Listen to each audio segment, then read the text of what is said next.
Welcome to Edge of the Rabbit Hole. We have a great guest with us this evening, Ben Radford, author and skeptic. You will be surprised what he has to tell you.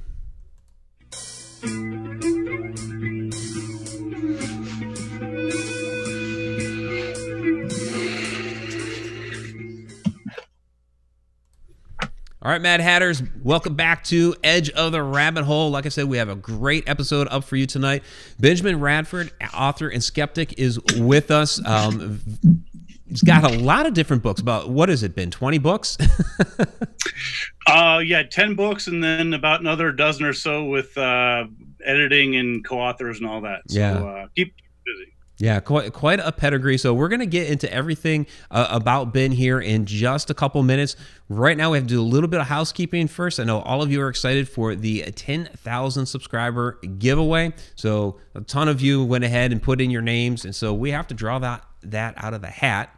And this is actually, turn it over, this is the new Haunted Road Media beanie, which is on sale now. So let's go ahead and pick the name. I won't look. Dig down in here so you can hear. All right, here's the big winner. Yeah, and just as a reminder, so because it's 10,000, we wanted to go big. So choice of Haunted Road Media shirt, choice of Haunted Road Media book, choice of Haunted Road Media hat, and it could be the new beanie if you want. Then a ghostie, and of course the coffee. That's a lot of stuff. That is a lot of stuff. And the winner is Katie Palmer. All right, Katie. Go, Katie. Congratulations. Congratulations. That's awesome.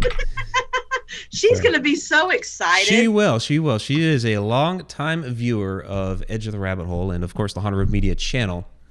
She is a very good client of mine for jewelry. I have custom made quite a few pieces for her. Very cool. Very cool. But you know what? We're not done.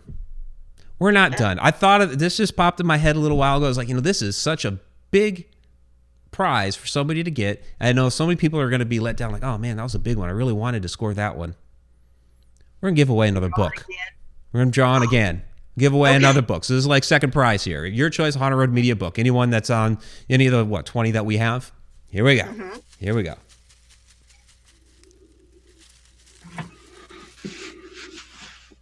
So, runner-up, it's Tom McNicholas. Oh, wow. I think he probably has all of the Haunted Road Media books. He probably does. He probably does. That's awesome. That does not disqualify him. No, it doesn't. He threw his name in the hat, and there it is. Oh, yeah, we're going to hook him up with more coffee. He was saying that he's getting low, so... That is awesome. One of our biggest supporters. Yep. That is awesome. My cheeks are hurting. I'm grinning some. They're sore. So, we appreciate all of you Mad Hatters. Of course, the Cheshire Cats that are down there on our chat shenanigator, Shauna, who's managing the chat right now. We do appreciate all the support to help us get to 10,000. Let's get to up to 20 here soon. That would be fantastic. Could not do it with all of your support. Yeah. So, Ben, all right. We have this fantastic guest here. He's waiting patiently while we do our thing. Ben, tell us a little bit about yourself. I met you through the Supernatural Symposium, Justin Brown's show, Interface Death, and we were having a very, very, I thought, good conversation, even though, I'm a paranormal investigator, you're a skeptic. We had a psychic medium on the show, so we're almost kind of redoing that here with Vanessa in the mix, of course. But I thought you had a healthy way of approaching the paranormal with your skepticism. You have your book, and we're going to highlight that as well, Investigating Ghosts, the Scientific Search for Spirits. I believe that's your latest one, right? It is. I'm a fan of alliteration, so the S's was important for the subtitle on that one. Yes. Right, and there it is for everybody. Go check that out. That's Brown Lady of Raynham Hall right there on the front. It is. Yeah. Yeah, I've actually been really pleased with some of the feedback I've gotten from that book. It's sort of a culmination of ghost investigations I've done over the past 15, 18 years. And I've been pleasantly surprised. Well, I'm surprised. I've been pleased that it's gotten pretty good response, even from many what we might call believers. So I've had people come up and say, you know what, I know you're generally skeptical, but what you said makes a lot of sense. And even though we may approach it from different angles, I understand what you're saying. And it's the same thing. The real benefit that I was trying to convey was the ghosts are cool, right? I love ghosts. You love ghosts. We all love ghosts. We wouldn't be talking Right. about it, right? So it's not that I necessarily doubt the existence of ghosts. I wouldn't waste my time if I were sure that ghosts didn't exist. I'm just not willing to lower the bar so far that anything, any sound, oh my God, what was that? And of course, that's healthy across the board. And it's the same thing when you're talking to Bigfoot believers or whatever else. That I say, look, I'm not the enemy here. I'm trying to help you improve the quality of your research, so that if these things are out there, then let's find them. Let's investigate. Let's actually try and establish, empirically what's going on, instead of having it be this big, swimming pool of conjecture.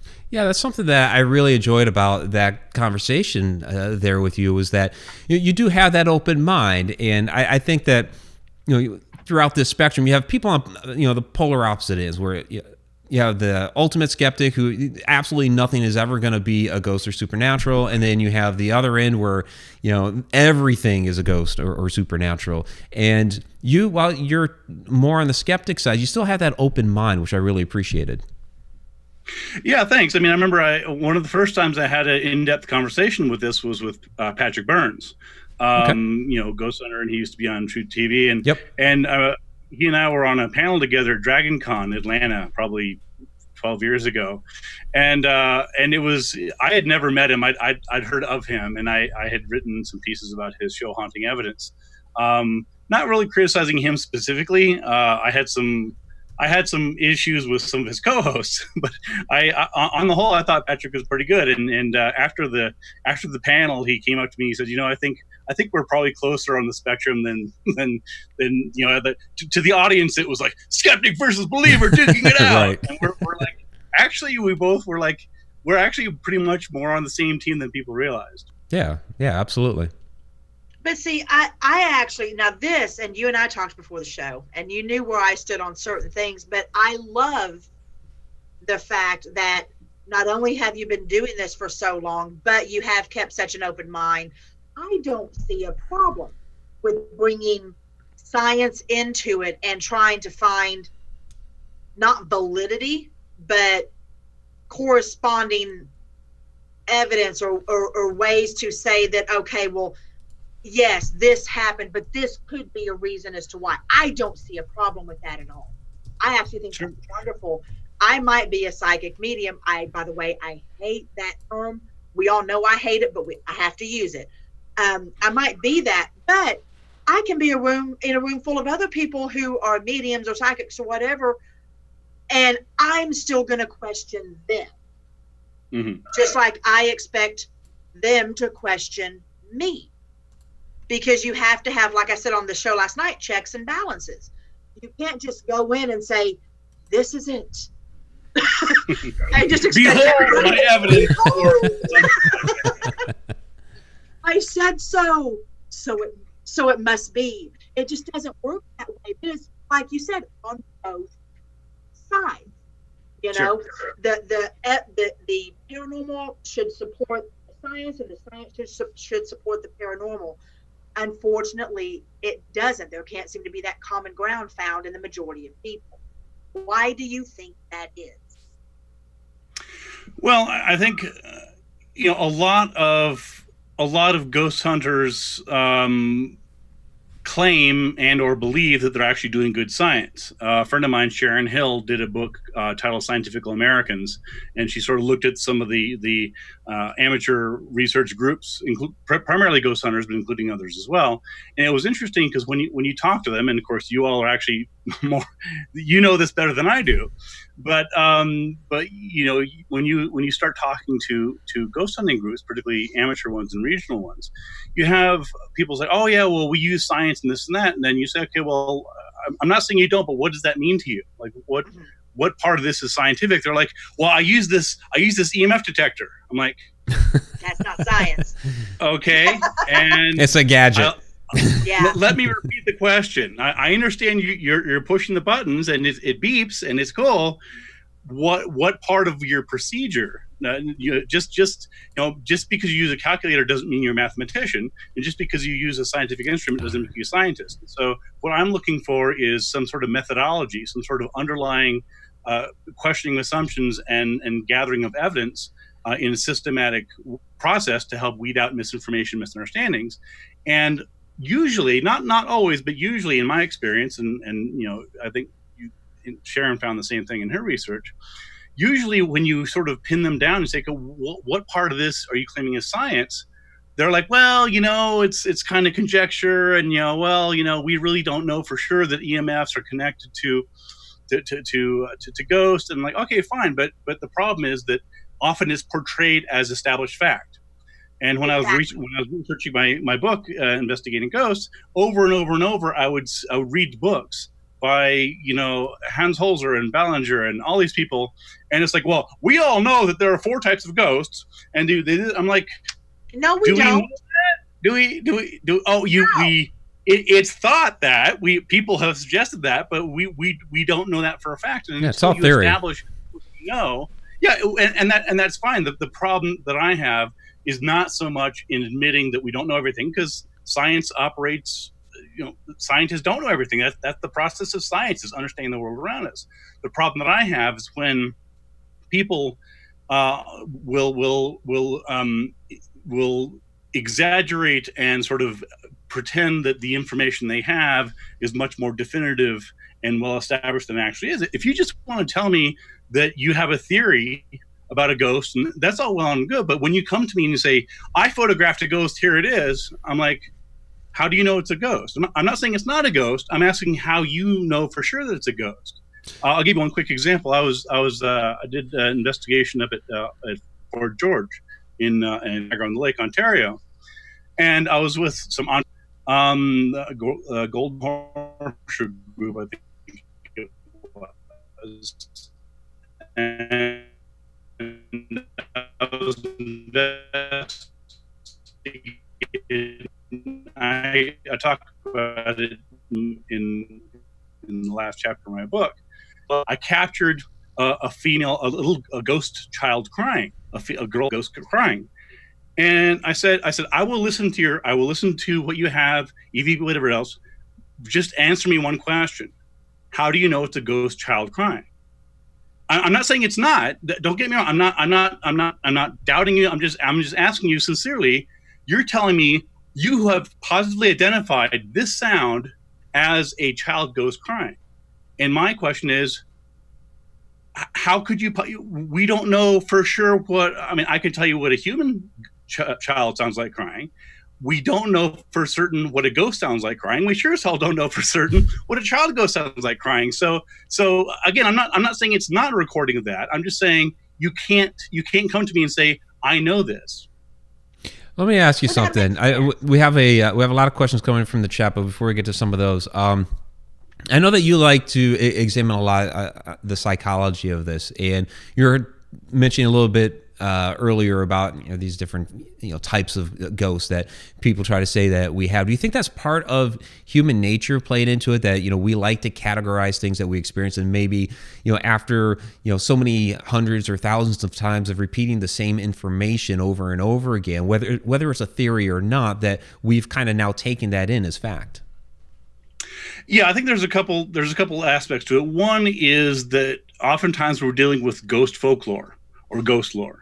And we all know those of us who are those of us who have been doing this for more than a few years know what that is. But a lot of a lot of sort of amateur local groups, they really don't understand the degree to which ghost lore and ghost assumptions and information about from movies and pop culture and Amityville and Exorcist and Poltergeist, and they're really unaware of how much these pop culture stories and narratives influence their perceptions and their assumptions about what ghosts are.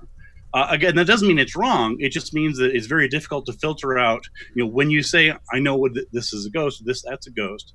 A lot of people's assumption and expectations are drawn from pop culture, and so it's very difficult to weed that out. And so part of it is that we're all saturated in this culture of ghost stories. Again, Poltergeist, Exorcist, Ghost Hunters, TV, Ghost Adventures, Zach. I mean, all this stuff. It's all out there, and it filters through.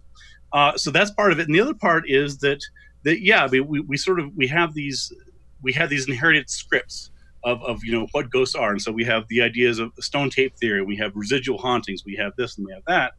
And there's nothing wrong with that. I mean, but that doesn't, just because you can categorize and label it doesn't mean it's actually, it doesn't mean that corresponds in the real discrete world. And so the way that I approach ghosts is as an experience. And so when someone comes to me and says, "I saw a ghost," what that means to me as an investigator is they had some experience that they can't explain, and they have the label of ghost.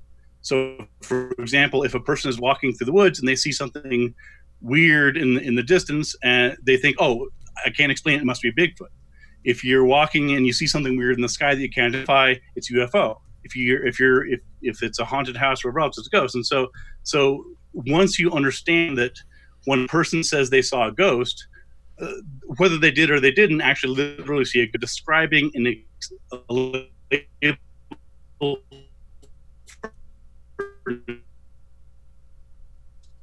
experience. And so then the question is, what did they experience? The answer is they actually saw a ghost, and that's great. People constantly saying, "Hey, somebody told me this," or "Somebody told me that," and the verbiage alone is what kills.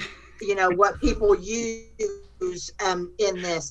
Whenever I am explaining something to somebody, or whenever I am trying to educate based on my experience, not my expertise, but my experience in the time, the years, decades I've spent doing this, I always started out with what I know to be true for me, or this has been my experience.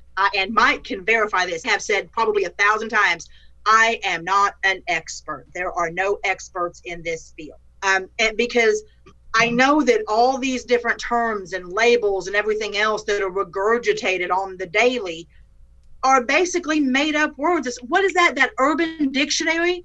For fuck's sake, we could have one on paranormal with a made up Pretty much. Yeah. And like when people ask me, what's the difference between a ghost and a spirit? Some believe that a spirit is one that has moved on, and that a ghost is one that hasn't. I have stated 1,000 times, I don't really see it, which that's been my experience. Others have different experiences. Well, I would just add, see, this is one of the sort of key issues that I came across in writing my book was I was trying, again, sort of having been actually done ghost investigations and been in lots of haunted places and this and that, is I need to sort of take a step back and realize that not everybody's done this. Not everybody has done what you and Mike and others have. And so I need to sort of take a step back and say, okay, this is what people are thinking ghosts are.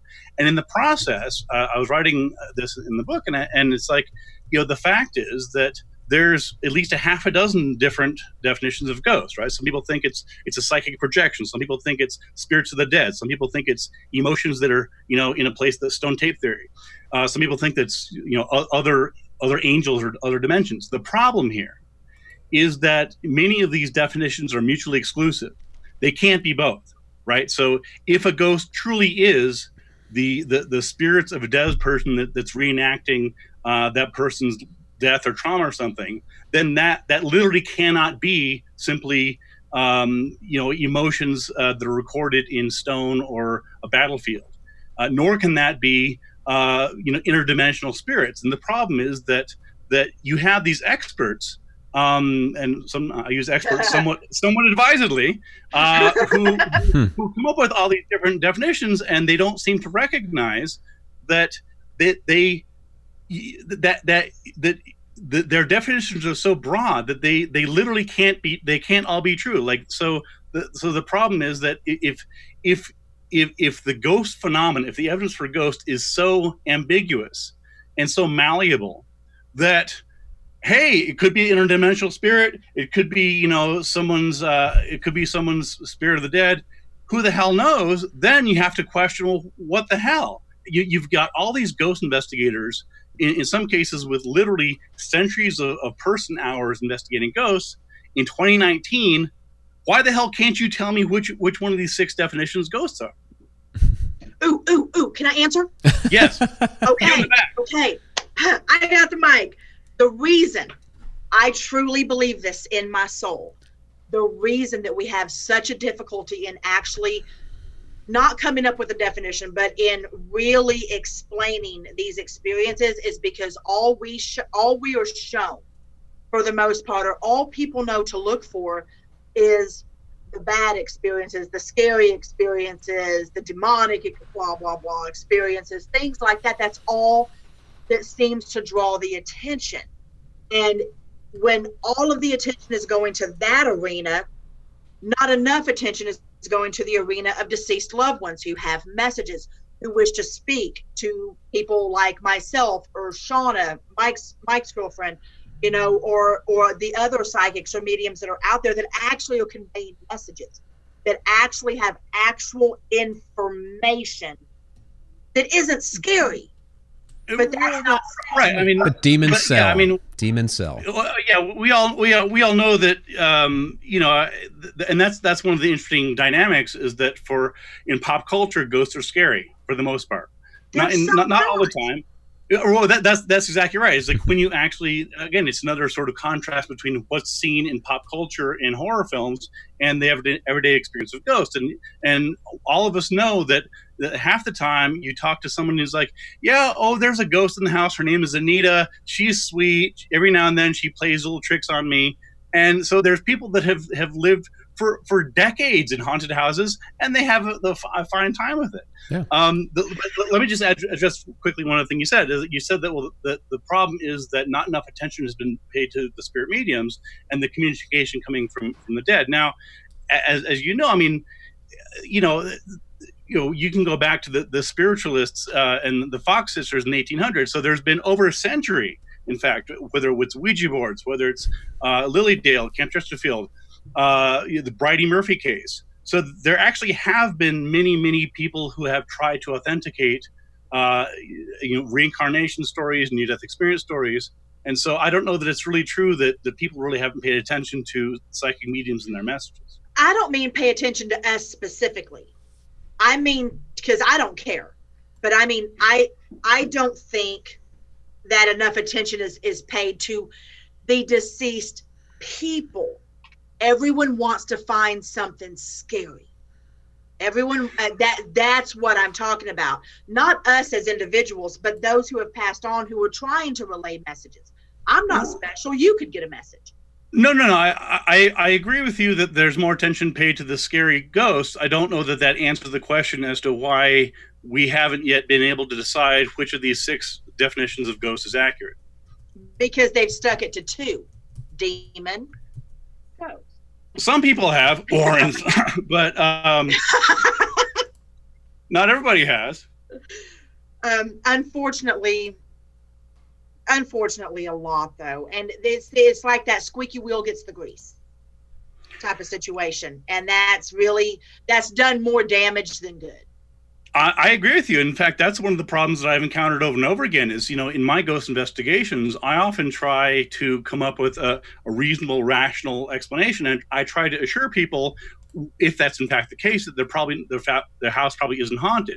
And over again, I have had to personally clean up the mess from people like the ghost hunters and Zach Baggins and the ghost hunter guy, and just these, and they people see these things on TV and they assume that anything weird going on is a demon or a ghost, and I ask, why do you think that? Well, I saw it on TV, and it scares the hell out of people, and it pisses me off, because then I have to comfort people.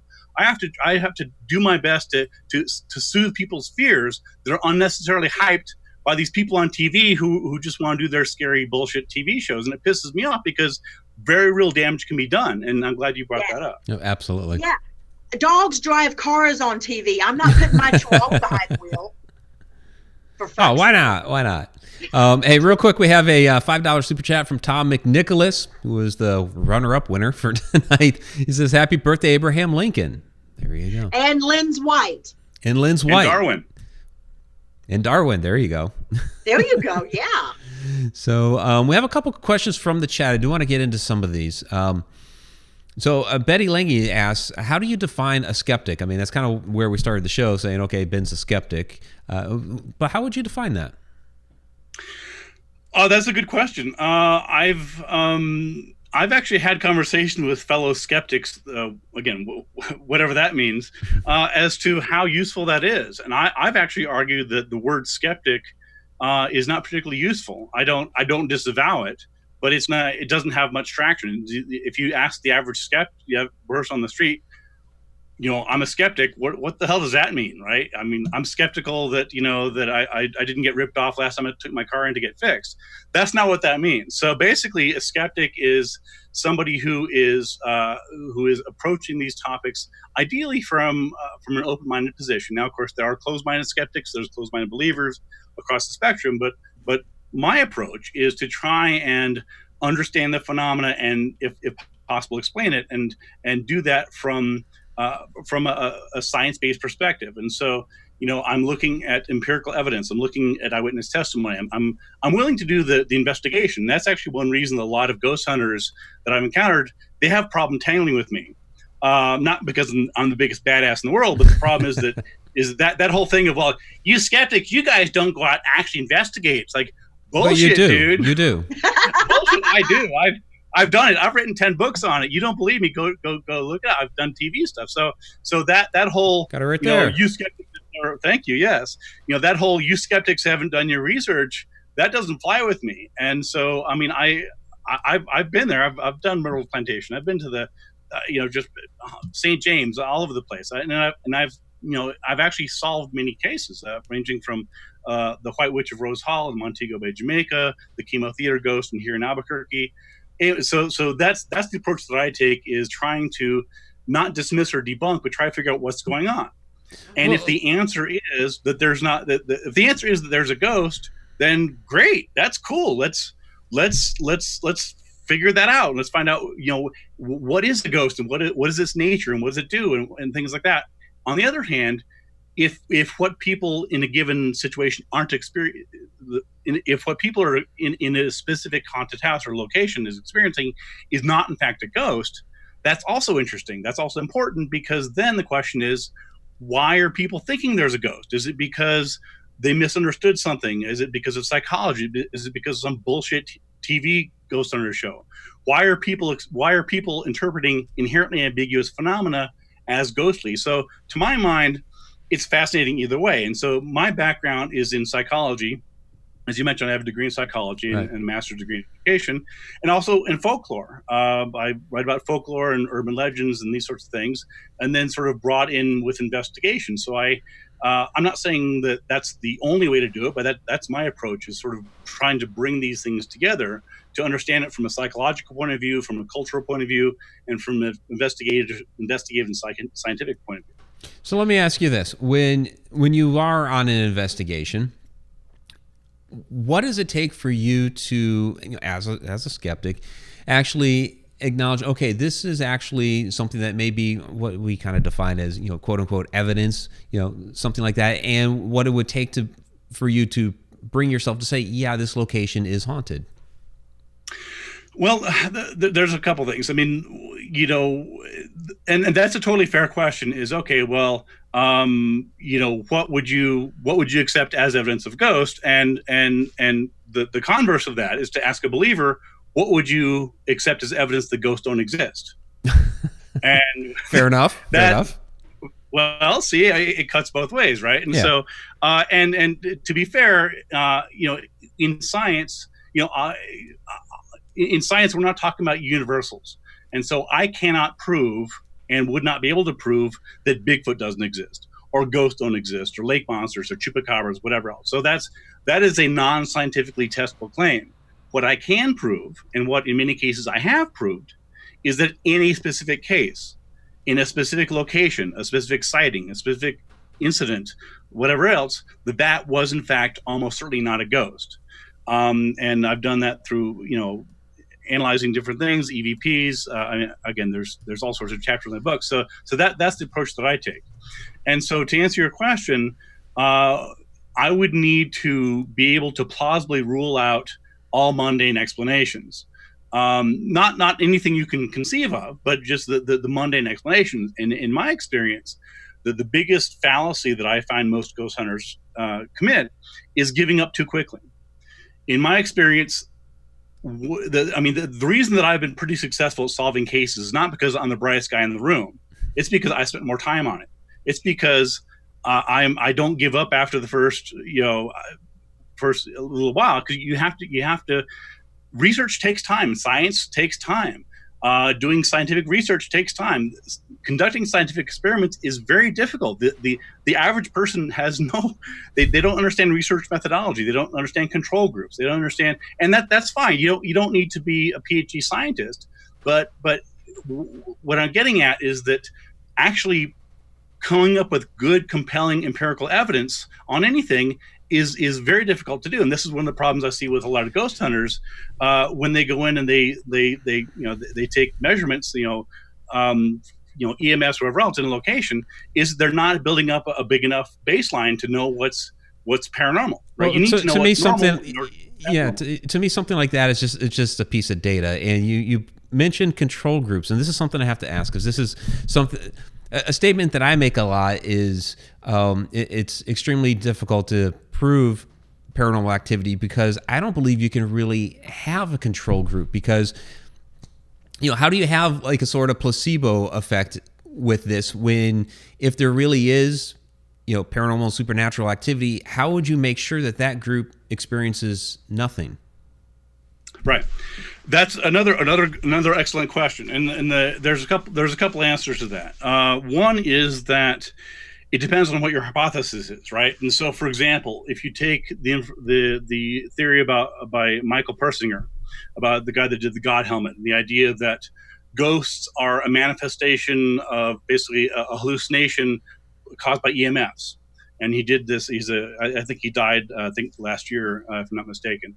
But he did research in Ontario, and he had this helmet you put on, and it would bombard your head with hopefully nothing too toxic, electromagnetic waves. And some people did claim that they experienced certain things. And so you can look, for example, at research done by Richard Wiseman and Chris French, where again, it depends on what your hypothesis is. So if the claim is that EMFs can induce ghost hallucinations experiences, and they actually did this, and and if you look in Chris French's book Anomalistic Psychology, he talks about this. And so they set up a room where there were EMFs that were either turned on or turned off, and here's your control group. You had people who either said, you may experience something in this room or you may not. And in the end, the answer was that the presence of EMS did not correlate with ghost experiences. So in that particular case, you can have a control group. Now, that's a bit of there's one of the problems, of course, is that that's within the laboratory, right? That's in controlled conditions. How do you do in somebody's house? Right. And so this is the problem, right? And so so one thing you can do, and I mentioned this in the book, is that you should be able to see if psychic mediums come up with identical identifications of ghosts in a given location.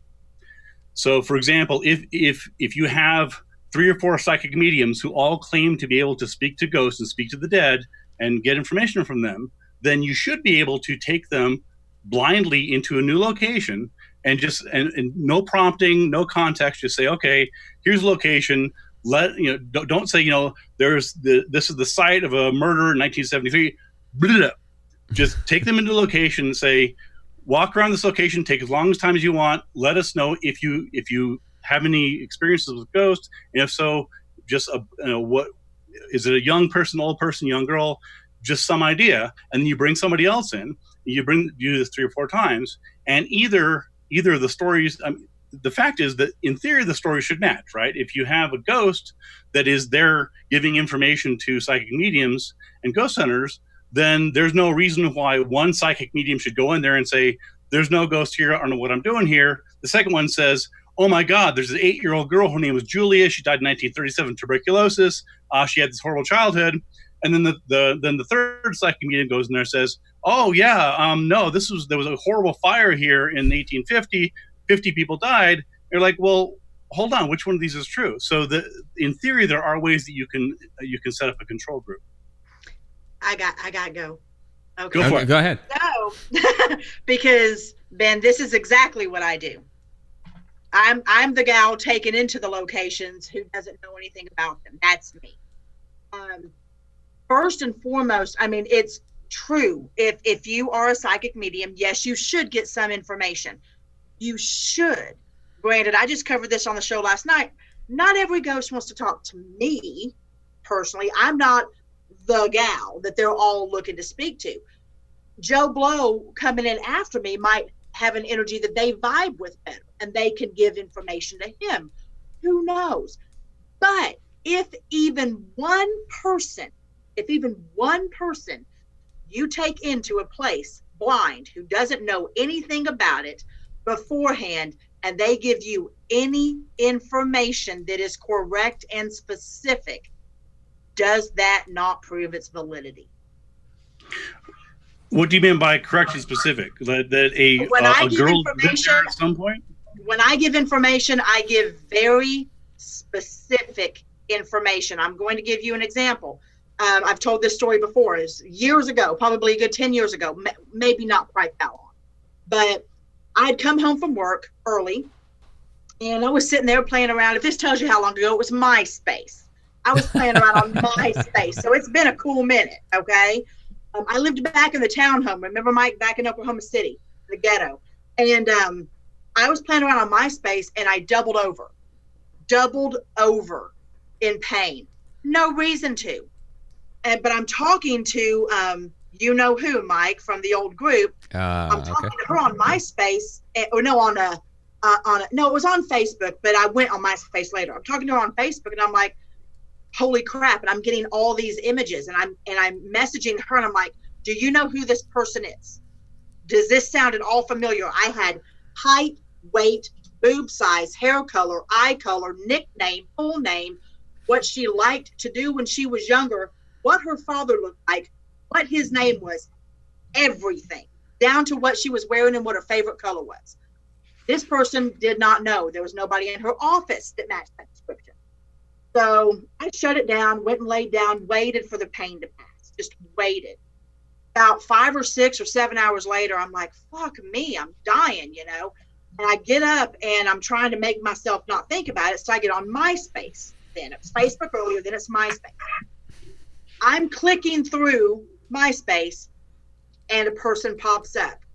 The only connection I ever had to this person was I got a kitten from them at a pagan picnic. Only interaction ever. Never messaged, never did nothing. And she had put up a message saying, my mother-in-law is sick, please pray. That's all she put up. I messaged her immediately and said, please don't think I'm crazy and don't call the cops, but is this your mother-in-law? And I gave her all of the information. And it was her mother-in-law. The entire description was 100% accurate, down to her name, her nickname, her father's name, the fact that he used to take her horseback riding, what her favorite color was, how big her boobs were, how little she was, everything. And apparently at the same time I had that horrific stomach pain, her mother-in-law had been rushed to the emergency room with a ruptured stomach.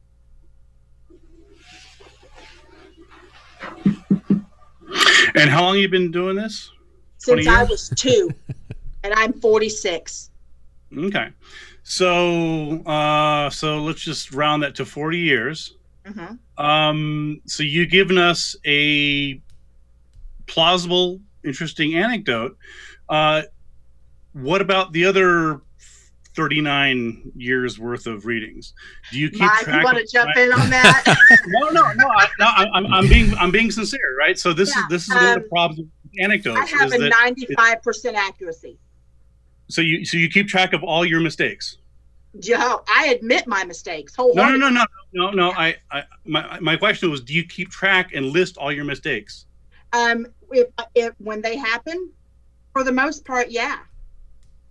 No, but from an evidential point of view, in order to, it goes back to psychology. It's what we call confirmation bias, and we remember the hits and we forget the misses. So we can all remember the time when we looked at a digital clock and it said 12:34 or 11:11. We don't remember the times we looked at a digital clock and it said 3:20 because it's not that big a deal. And so in our everyday experiences, we remember the times when we were right, and it's very vivid in our minds. But in order to actually establish a valid criterion to know how often you're right, you say you're right 90% of whatever time. That I don't disagree with that. But in order to actually know that, you by definition have to know how many times you were wrong. And if you're not keeping meticulous track of that, then you can't know. Yeah, well, I mean, no, I don't keep meticulous track of right or wrong. Most of my evidence on that is caught on video over the last 10 years. That I don't do it myself. People take me to other places. So it's all there. It's all on video. Right, but again, all I'm saying is that if I claim a 90% success rate on anything or 60%, whatever it is, whether it's a score on a test, whatever else, that means that by definition I have kept track of my correct answers and my incorrect answers, my correct guesses, my incorrect guesses. And you see this with psychic detectives all the time, where there'll be a missing person, a Holly Bobo case, or Natalie Holloway, or J.C. Dugard. And you'll have these psychics that will come out of the woodwork, and they'll say, "Oh yeah, she's near water. There's a house in the field. I'm getting a number 7 and 6 and I think a 0." And they put this stuff out there, and when the person is eventually found, usually not by psychics, usually it's just some random stranger, they manage to escape. Then you go back and say, "Well, look, I was right. Like the person was held near a field. There was a 7 in the address, and it was near water." Well, near water could be a lake, a stream, whatever else, and they don't tell you. Well, you also said that there was something red. You said there was a person by the name of Jim. You listed 15 different things, and you picked the 2 that were right. And if you do that, then of course it's going to inflate your success rate. Yeah, I don't do that. Yeah, Vanessa will be the first person to admit when she's wrong, which is one of the reasons why I've respected her very highly for almost 10 years now. I wanted to be famous. And I get where you're coming from, Ben, where if you're going to say a number, you better have some data to back up those numbers. So I totally get that. Well, it's not just the data. You have to keep track of the rights and the wrongs, the hits and the misses of the set. But let me ask one other quick question about that, which was you talked about being in, Vanessa, you talked about you going into a location blind, basically, and giving your impressions. So that's all well and good, but what Mike was talking about was a control group. So my question is, in this case, what we were talking about was where there's multiple psychics going into the same location. So in the cases that you were talking about, were there other psychics that were also brought in, and did their information corroborate yours? No. But mine was accurate, and it was able to be verified. Well, now Gwen's really good. Gwen's really good. And I only consider mine right if it can be verified. I don't need validation for myself personally, but if I'm going to do this to help somebody, then my information needs to be verified. So like when I do a tarot reading, the people aren't allowed to speak when I'm doing it because I want to read the cards. I don't want to read their responses. And every single person I've ever done a reading for will tell you that. I don't want them to give me any information ever. I do it first, and then they tell me if I'm right, and that's just the way it normally is. Well, here would be my problem as an investigator is if I were going to use psychics. The problem that I would have would be justifying it, because I'd say, okay, let's say that there were 4 psychics that came in, and let's just take you at your word that your information was right. Mm-hmm. That's a 25% accuracy rate. and any given time, that means that 3/4 of the information was wrong. So no, it does not. What it means is 3/4 of the psychics didn't get the same information. But if one psychic got information that could be verified that they couldn't have known, that proves that something was communicating with them. But if the one psychic, if the 25% of the information given was from one psychic, then that means that 3/4 of it was not verifiable information, right? That is assuming that all 4 psychics had the same capabilities, and they I'm not assuming that at all. Yeah. No, in fact, that actually sort of makes my point is that if I was going to, if someone says to me, should I bring psychics into a given location, my answer would be, do whatever you want. I wouldn't, and part of this is because, exactly as you said, there's no way to know if you bring in 4 psychics in and 3/4 of them are giving information that is irrelevant or can't be verified, then suddenly you're on a wild goose chase because you're not being given information that's validated. You're tracking down somebody named Bill who died there in 1937. You're tracking down any number of different leads, many of which, as you said, can't be validated, and that's not a good scientific process. Well, I think that goes back to, me saying that this is a reason why it's so difficult to put together a control group because, I mean, you're talking about psychic mediums, they each kind of have their different specialties. And I mean, Vanessa's a fantastic remote viewer. And I could tell you points in time where she's out in Oklahoma, I'm in Ohio. She doesn't even know that I'm in Ohio because I was living in Maryland at the time. And I just call her on the phone on the spot because we were supposed to be doing a radio show at the time. She had no idea I was on the road. And I'm like, Vanessa, I'll put you on the spot. Tell me where I'm at.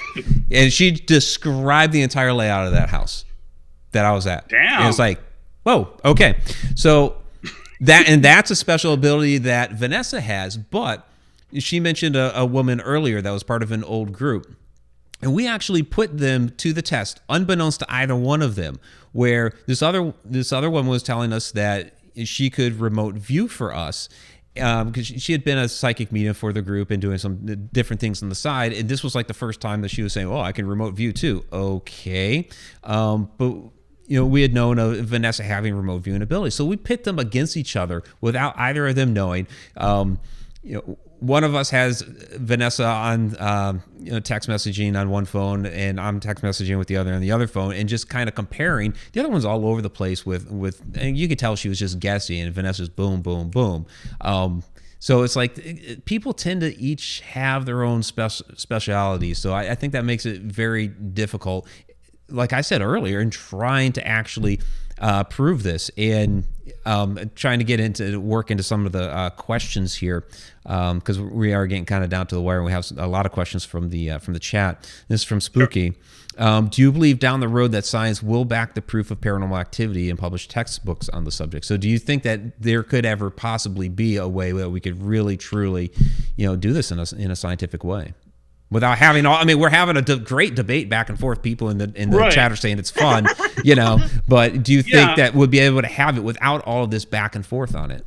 I hope so. My personal belief and the reason that the reason I've spent years on this is because I'm convinced that the only way that's going to happen is if we improve the quality of ghost research.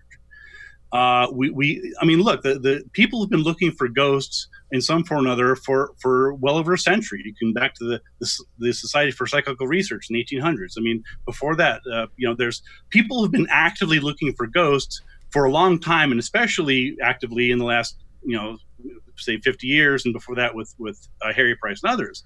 But the fact is that all these ghost investigations, all these TV shows, all these amateur groups across the country and the world, so far, that there's not a building of evidence. There's not a base of evidence that scientists can actually build upon. And so either that's because a lot of the claimed ghosts are in fact mistakes or misunderstandings, not in fact ghosts, or it's because that whatever methods they're using aren't working. It's not working, guys. That's why ghost hunters spent 11 years on the air of not finding ghosts. It's not, if what you're doing isn't working, if what you're doing isn't yielding good scientific evidence for ghosts, then either ghosts don't exist or you're doing it wrong. doing it wrong. Yeah, probably doing it wrong. And this kind of leads to Karen Whitaker's questions. Ben, are there any ghost equipment that you rely on? So, I mean, is there any of this equipment, any of these gadgets? Please tell me what you feel about the ghost box. Are there any of these things that actually can, help you tell that there's some sort of activity going on? Well, not really. I mean, is the short answer. I know people aren't going to like to hear that. I did spend a chapter on my book about that specifically. The problem is that, as we said before, and you said it yourself, I mean, just because you use scientific devices doesn't make you a scientist. And just the value in these is not in the devices. I can go to Best Buy or Radio Shack or wherever the hell it is, tomsghostgadgets.com, and drop a couple $1,000s on infrared cameras and this and that and the other, unless you understand what those things are measuring and what relation, if any, there is to ghost, then you're just spinning your wheels. And so, really, the most important piece of ghost investigation equipment is knowledge. It's critical thinking. It's approaching things from a scientific basis, and that's really what's most needed. So I can't recommend a particular gadget.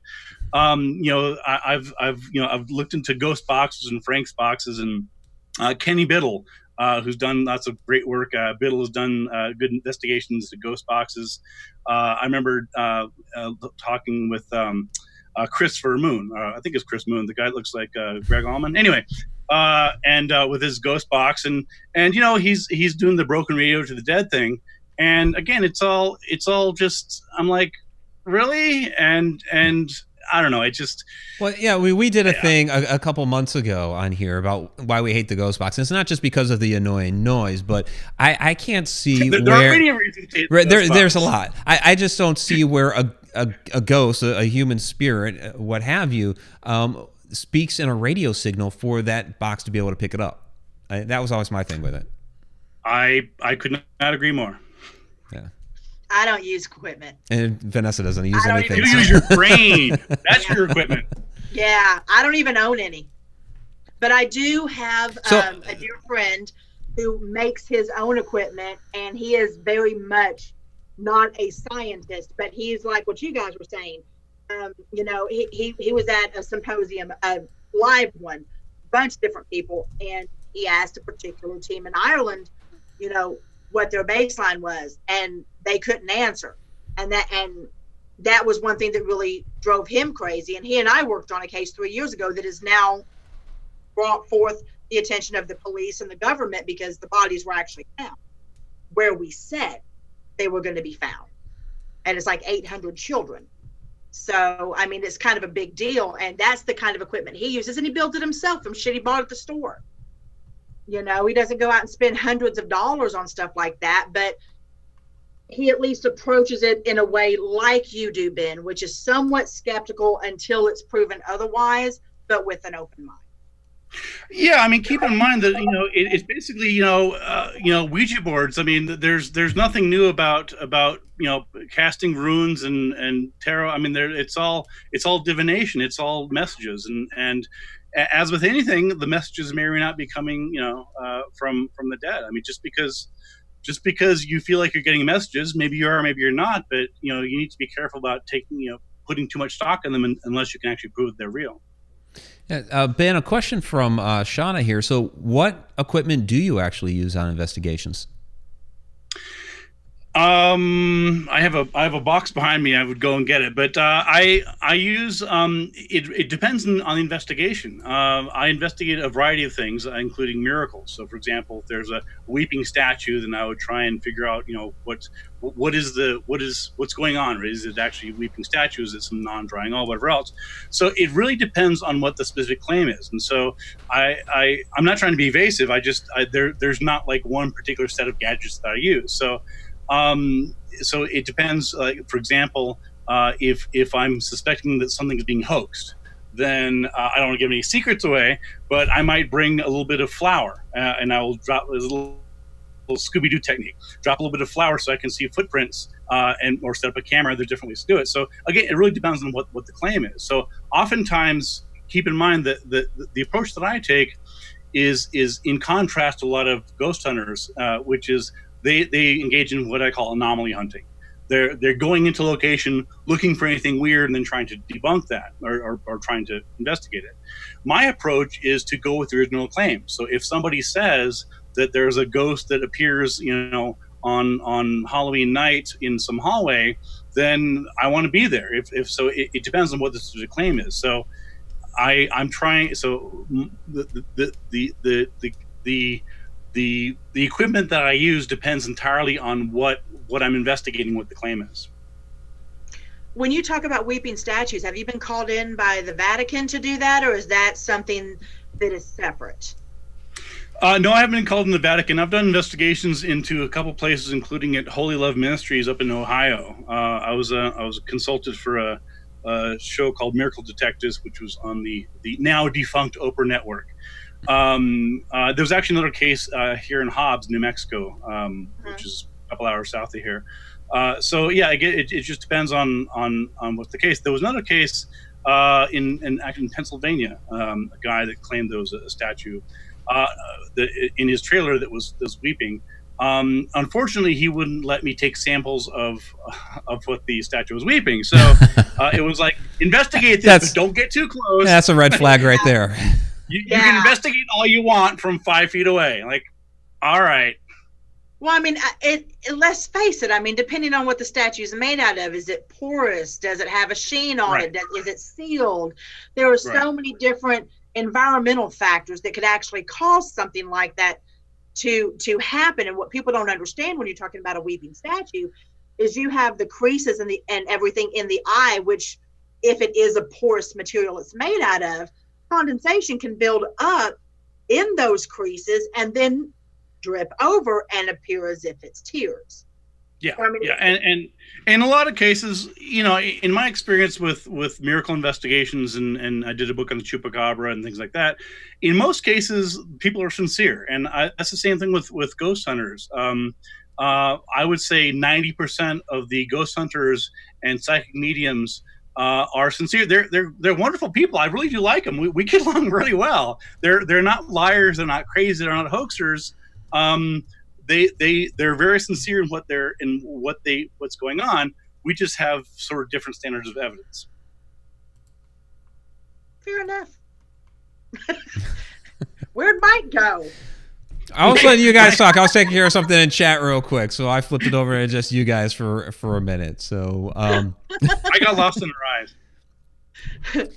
No, that's great. Ben, we're winding down to the end of the show. So where can everybody find you and your work? You can find me at benjaminradford.com, which is, there you go. There's my name right there. That's my most recent book. It actually won a book award, I'm pleased to say, at the Mexico Arizona Book Awards. You can find me on Facebook. I'm on Twitter at BT Radford. Yeah, I'm around.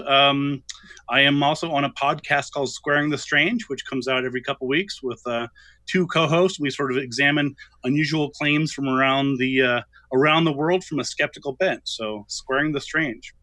Squaring the Strange. Somebody was asking about the kid in the bread. Have you investigated Elvis yet? Oh, that was me. Well, they mentioned the woman who saw Jesus on her toast, and there's a book that's here in New Mexico. Yeah. We got a lot of weird shit here, man. You could come out sometime. We'll hang out. Well, Shauna put me onto this book that she's read 1,000 times. It's called Lamb, and so it's a fictional tale about the childhood of Christ, and his told from the perspective of his best friend Biff. And so as they're kids, the centurions would see Jesus and be like, "Hey, that's the kid that's on the bread." That sounds plausible to me. I believe that. Yeah, it's a funny book. It's a funny book. If we're talking virgin births and walking on water and changing bread to wine, that's totally believable. Yeah, absolutely. All right, spread your peanut butter, and there he is. There you go. So let's go ahead and we'll get to the shout outs to wrap everything up here. So again, congratulations to Katie Palmer for being the big winner for the 10,000 subscriber giveaway, and then Tom McNicholas was the surprise runner up. Super Chat Superstars for tonight. That was Tom McNicholas wishing a happy birthday to Abraham Lincoln. I want to thank Shauna for being our chat shenanigator tonight. Also, Donna Gorton, our Cheshire Cat, in the house tonight. Get to the shout outs real quick here. So, those of you down there in the chat, I want to thank Bree Jones. Thanks for hanging out with us tonight. B3 Airspace, one of our Deep Down the Rabbit Hole Patreon patrons, which include Tom McNicholas, B3 Airspace, Zippy Davis, BD Flynn, Pamela Queen, Joe Chandler, Andrew Cox, and Dustin Samario's new Deep Down the Rabbit Hole Patreon patron. So thank you guys for that. I want to thank Betty Lange. Thank you for the questions tonight. Candy Orton, thanks for hanging out with us again. Charms Paranormal, thanks for joining us again tonight. Debbie08, thank you as well. Discord Threads, check out her stuff. She has very, very cool stuff. You check out her Instagram stuff. It's got a lot of different cool wares and things. Our fairy queen, Diane Hilbert, thanks for joining us again tonight. There's Joe Chandler, thank you very much. Judy Wilson, thank you as well. Karen Whitaker, thanks for joining us tonight. There's Katie Palmer, our winner. Kenny Biddle's in the house, speaking of the devil. Hey, Kenny, good to see you down there. So, Kenny got where do I have? A ghosty at the Phenomenology family reunion a couple years ago. He was throwing him around the hall there. It was funny. That's Kenny. That's Kenny. Yeah, Kenny's a funny guy. Very cool. Liz White, thanks for joining us tonight. Pat Kraft, thank you as well. Robert Hanna, thanks for joining us again. There's Sharon Lane. Good to see you. Spooky Dawn. Good to see you as well. Tammy Heisman, thanks for joining us again. The Haglin, thank you as well. There's the Sisters Wood. They have some cool wares as well, so check out their stuff. They do like custom Ouija boards and stuff. Tom McNicholas and Tim Schoen, thank you as well. All right, everybody. Had a great show tonight. Really appreciate all you being here. Ben, had a great time. A lot of great back and forth. It's been a pleasure meeting you and having you on. Guys. This was fun. Yeah, we'll definitely have to do it again. This was really great. So definitely check out Ben's books.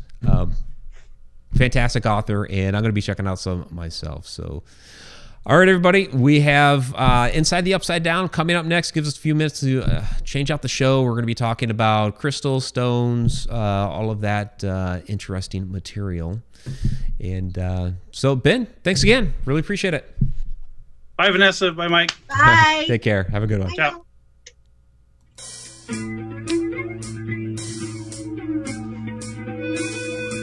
That was fun.